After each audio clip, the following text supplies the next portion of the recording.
दोस्तों, आपका फिर से बहुत बहुत स्वागत है बैंक्टोरियल की नई वीडियो पर, जो कि मॉक टेस्ट सीरीज पर है।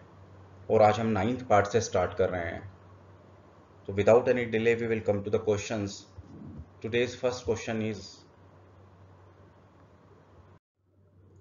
For an customer holding units in demat the AMC also requires to do his KYC. हमने लास्ट टाइम भी डिस्कस किया था कि जब हम डीमैट अकाउंट खोलते हैं तो उसमें ऑटोमेटिकली केवाईसी हो जाती है। And as per SEBI circular, अगर हमारा डीमैट अकाउंट है और अगर हम वहाँ के थ्रू इन्वेस्ट कर रहे हैं तो हमारे को कोई दोबारा केवाईसी की रिक्वायरमेंट नहीं होती। तो इसमें जैसे हमारे पास ऑप्शंस हैं, ए ट्रू, बी फॉल्स। तो हमारा आंसर हो गया false, B, because there is no requirement for KYC if you have already opened your demat account and you are investing in mutual fund through the demat account. हमारा next question है, which investment below gives an international exposure. कि कौन सा category का investments है जो कि हमें इंटरनेशनल एक्सपोजर देता है। तो हमारे पास ऑप्शन है international funds, B gold fund, C none, D both. तो देखिए, international funds automatically mutual funds हो गए जहाँ इंटरनेशनली जो स्टॉक्स होंगे वहाँ पर इन्वेस्टमेंट करेंगे। गोल्ड हमेशा से एक इंटरनेशनल कमोडिटी रही है, तो हम किसी में भी इन्वेस्ट करते हैं एक तरह से हमें इंटरनेशनल एक्सपोजर मिलेगा। बिकॉज हम जब स्टॉक्स करेंगे तो डेफिनेटली वो इंटरनेशनल स्टॉक्स ही होंगे। और जब गोल्ड होगा तो गोल्ड का प्राइसेस देखते हैं, बिकॉज हमारे डोमेस्टिक मार्केट पर भी बहुत फ्लक्चुएट करता है और उसका price variation as per international commodity चलता है। तो इस डेफिनेटली इसमें जो इन्वेस्टमेंट करेंगे हम दोनों में, तो दोनों में ही हमारे पास इंटरनेशनल एक्सपोजर मिलेगा। तो हमारा आंसर हो गया D, both. On doing risk profiling which asset allocation does it give. इसका मतलब है कि जब किसी कस्टमर का हम रिस्क प्रोफाइलिंग करते हैं तो किस तरह का असेट एलोकेशन पर पहुंच पाएंगे हम। तो देखिए, ये है ए हमारे पास strategic asset allocation, B fixed asset allocation, C flexible asset allocation and D tactical asset allocation. हमने डिफाइन पहले भी स्ट्रेटेजिक एलोकेशन किया था कि हम कस्टमर की रिस्क प्रोफाइलिंग करते हैं, उसके गोल सेटिंग्स करते हैं, उसके सरप्लस फंड्स को देखते हैं और उसके बाद उस बेसिस रिस्क प्रोफाइलिंग उसके एसेट एलोकेशन करते हैं। तो इसको हम स्ट्रेटेजिक एलोकेशन बोलते हैं, बिकॉज हम जब भी उसका एसेट एलोकेशन कर रहे हैं उसके रिस्क प्रोफाइलिंग के बेसिस पे, it would be strategy based, तो that's why it's called strategic based allocation. हमारा आंसर आ गया ए।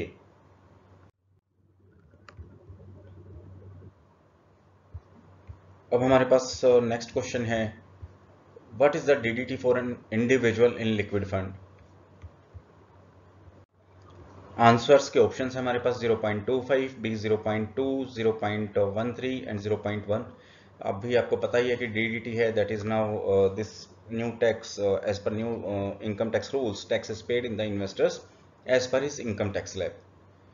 तो अभी डीडीटी तो कोई भी नहीं होगा, इंडिविजुअल्स को पूरा अपना प्रॉफिट मिल जाएगा, उसको डिविडेंड डिस्ट्रीब्यूशन मिल जाएगा और डिविडेंड आने के बाद individual as per his income tax slab he will file the income tax return and he will be paying the tax. तो हमारे पास इसमें कोई भी आंसर अभी ठीक नहीं है। अगर इसमें आपको मिलता है as per his income tax slab, तो definitely that would be the correct answer. If client invest in liquid fund at 11:30 a.m. and the fund gets cleared on the same day, which NAV the client gets। तो देखिए, इसमें दोबारा से समझिए, इन client liquid fund में कर रहा है, कट ऑफ टाइम पर कर रहा है, कट ऑफ टाइम से पहले ही in fact, and the funds gets cleared on the same day funds भी क्लियर हो जाता है। तो डेफिनेटली हमें कौन सा डे मिलेगा, इसके अंदर लिक्विड फंड्स हैं तो previous day closing NAV, because अगर आपका कट ऑफ टाइम से पहले आ रहा है लिक्विड फंड में तो प्रीवियस डे एनएवी, और कट ऑफ टाइम के बाद आ रहा है तो नेक्स्ट सेम डे एनएवी। जबकि डेट फंड और इक्विटी फंड्स में जो होता था, अगर कट ऑफ टाइम से पहले आ रहा है तो सेम डे एनएवी और कट ऑफ टाइम के बाद आ रहा है तो नेक्स्ट डे एनएवी। तो बहुत सिंपल है इसके ऑप्शंस, देखिए, next day NAV closing, NAV of the day preceding next day business and same day business, previous day closing NAV. तो हमारे पास आंसर इसका सिंपली डी आ गया, previous day closing NAV. Actually जब भी एनएवी डिसाइड करते हैं तो ये फंड पे दो तीन चीज़ों पे डिपेंड करेगा कि लिक्विड फंड है, डेट और इक्विटी। डेट और इक्विटी का बिल्कुल सेम क्राइटेरिया रहता है और लिक्विड का डिफरेंट रहता है। इसमें कट ऑफ टाइम डिपेंड करता है और कैटेगरी ऑफ इन्वेस्टमेंट्स। तो अगर आप वो टेबल जो हमने लास्ट वीडियो पर डिस्कस की थी तो आप आराम से इस तरह के क्वेश्चंस को अटेम्प्ट कर पाएंगे।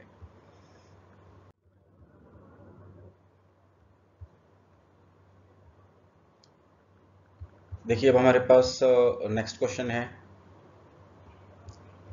What is the true about the premium paid in A life insurance company. जो लाइफ इंश्योरेंस कंपनी पर प्रीमियम पेमेंट करते हैं उसके ऊपर क्या ट्रू है। Customer can decide the premium, this is not true. Premium will be decided by the insurance company कि sum assured एक पर्टिकुलर टर्म इंश्योरेंस लेते हैं तो उसमें कितना प्रीमियम आएगा बेसिस उसके एज के ऊपर और उसके लाइफ कवर के ऊपर वो कंपनी डिसाइड करती है। Premium can be availed under section 80C, yes definitely जो प्रीमियम कस्टमर पे करेगा तो एक लिमिट है 1.5 लाख का, उस लिमिट तक 80C सेक्शन में वो रिबेट ले सकता है। Premium can be shown as an expenses, this is wrong. जो प्रीमियम पेमेंट करेगा that will not be shown as an expenses and premium is volatile. तो प्रीमियम वोलेटाइल नहीं होता, एक बार जब कंपनी प्रीमियम आपका डिसाइड कर देती है तो that premium will be fixed till the tenure of that life insurance. Means हमारे पास इसका आंसर बी आ गया, premium is availed under section 80C। Now next question is the person with whom the units are pledged is known as. तो देखिए जब units mutual fund की pledge की जाती है तो जो प्लेज करता है उसको प्लेजर बोलते हैं, और जिसके पास प्लेज की जाती है उनको प्लेजी बोलते हैं। तो अब क्या है, the person with whom the units are pledge, तो जिसको प्लेज की जाएगी उसको क्या बोलते हैं, बी आंसर आ गया हमारे पास, प्लेजी। नेक्स्ट क्वेश्चन है हमारे पास, what is the highest expense ratio in a fund of fund scheme. इसको आपको याद करना है, हमने लास्ट टाइम भी डिस्कस किया था।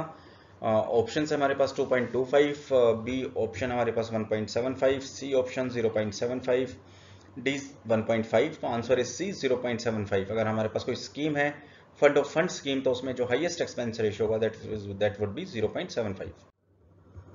SEBI is the sole regulatory authority for MF are answerable.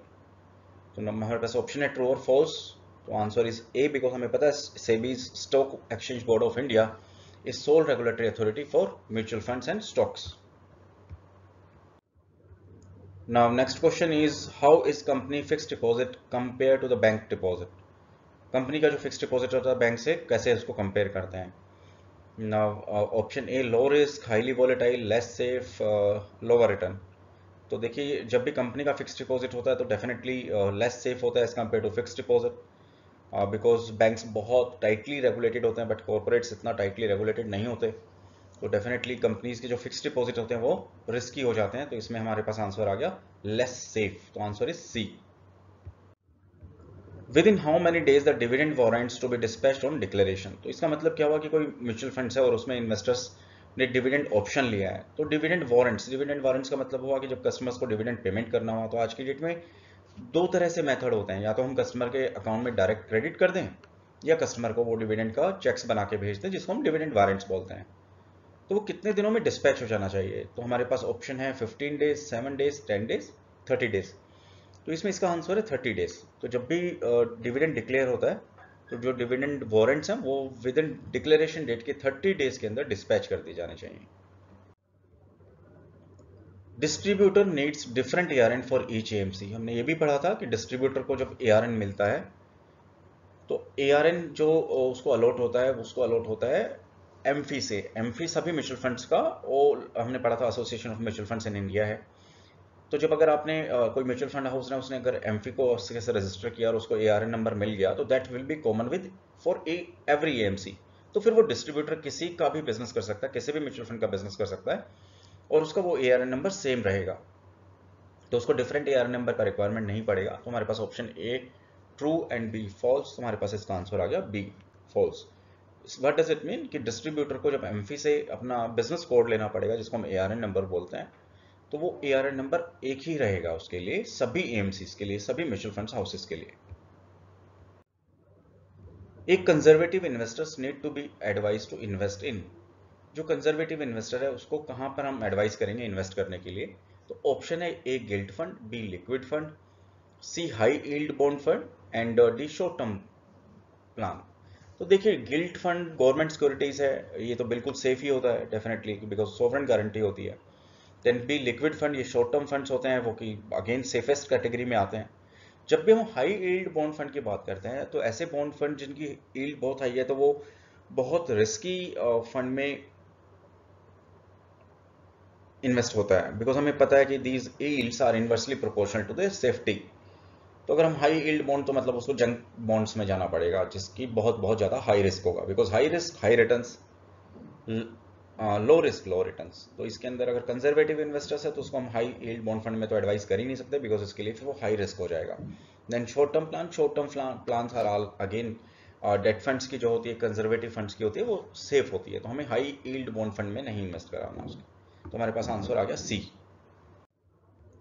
New pension scheme जिसको हम एनपीएस बोलते थे is both regulated by RDA and PFRDA as it has an insurance component. तो हमारे पास ऑप्शन है ट्रू एंड फॉल्स, तो आंसर इज बी। हमने लास्ट टाइम भी डिस्कस किया था इसको पुरानी वीडियो में, बिकॉज हमारे पास जो न्यू पेंशन स्कीम है उसके लिए नई रेगुलेटरी अथॉरिटी बनी थी, उसका नाम था PFRDA.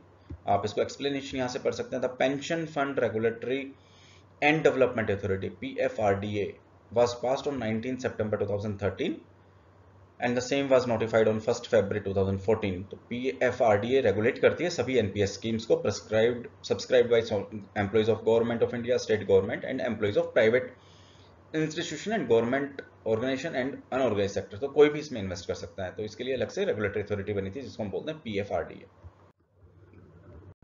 Which is the fastest way of remitting funds on real time basis. तो देखिए इसी में आंसर मिल जाएगा आपको। एनईएफटी का फुल फॉर्म होता है national electronic fund transfer, DD का मतलब demand draft, then swift for international remittances and RTGS का रियल टाइम ग्रोस सेटलमेंट। तो देखिए आपके पास क्वेश्चन में ही है real time basis and RTGS का फुल फॉर्म होता है रियल टाइम ग्रोस सेटलमेंट। तो हमारे पास इसका आंसर आ गया डी। जब आरटीजीएस करते हैं तो इसका 2 लाख से ऊपर का अमाउंट होता है और बैंक से रियल टाइम बेसिस पर आपके दूसरे बैंक में क्रेडिट हो जाता है। तो ये फास्टेस्ट मेथड है आपके फंड्स को रेमिट करने का। अगर इसमें आईएमपीएस होता तो वो इससे भी ज़्यादा फास्टेस्ट है, IMPS intermediate payment system, but वो सिर्फ 2 ही लाख अमाउंट तक होता है, उसमें इमीडिएटली पैसा ट्रांसफर हो जाता है within a second. Which of the following is a financial asset. Option A government security, B gold, C real estate and none of the above. हमारे पास इसका आंसर है ए गवर्नमेंट सिक्योरिटीज। जनरली हम financial assets उसको बोलते हैं जो या तो इलेक्ट्रॉनिकल फॉर्म में हो या हमारे पास फिजिकल फॉर्म पे ना हो, नॉन फिजिकल फॉर्म पे हो जो कि पेपर्स पर हो गया। तो देखिए इसका डेफिनेशन पढ़िए। Financial asset is a non physical assets whose value is derived from a contractual claim और पेपर और कॉन्ट्रेक्चुअल डिफाइंड एसेट्स, तो जैसे bank deposit, bond, stocks. Financial assets are usually more liquid than other tangible assets such as commodities और the real estate और may be traded on financial market. तो जो भी financial assets होते हैं वो बहुत इजीली लिक्विड होते हैं। आपके पास म्यूचुअल फंड्स है, स्टॉक्स हैं, तो आप इसको जब भी ट्रेड करते हैं एक्सचेंज में आप बेच दीजिए, आपको with in 1 to 3 days depending upon the assets class credit हो जाता है। जबकि आपके जो फिजिकल एसेट्स होते हैं उनको लिक्विडिटी बहुत मुश्किल होती है। तो अगर आपको रियल एस्टेट बेचना है या गोल्ड बेचना है तो it's relatively bit difficult as compare to financial assets. तो हमारे पास इसका आंसर आ गया A government securities. Which of the following is an SRO? SRO again stands for Self Regulatory Authority. Option A is AMFI, SEBI, BSE, RBI. Answer is C. हमने again last time discuss किया था अपनी पुरानी video में। सी BSc जितने भी हमारे 2 stock exchange है, Bombay stock exchange and national stock exchange, both are self regulatory authority. इसका डेफिनेशन पढ़िए। Self regulatory organisation is an entity such as non-government organization which has the power to create and enforce stand-alone industry and professional regulation and standards on its own। तो regulation और standards वो अपने आप से ही determine कर सकते हैं अपने कैटेगरीज ऑफ इन्वेस्टर्स के लिए। तो हमारे पास इसका आंसर आ गया सी बीएसई बॉम्बे स्टॉक एक्सचेंज। हमारे पास नेक्स्ट क्वेश्चन है NFO other than the ELSS can remain open for maximum. देखिए ये भी हमने डिस्कस किया था कि ईएलएसएस का एनएफओ 45 डेज ओपन हो सकता है और other than ELSS, NFO means again new fund offer. जब भी म्यूचुअल फंड हाउस नई स्कीम लॉन्च करता है तो उसको हम एनएफओ बोलते हैं। वो कितने टाइम के लिए मैक्सिमम ओपन हो सकती है? 15 डेज के लिए। तो यहाँ पर ऑप्शन है हमारे पास 7 डेज, 15 डेज, 21 डेज, 30 डेज।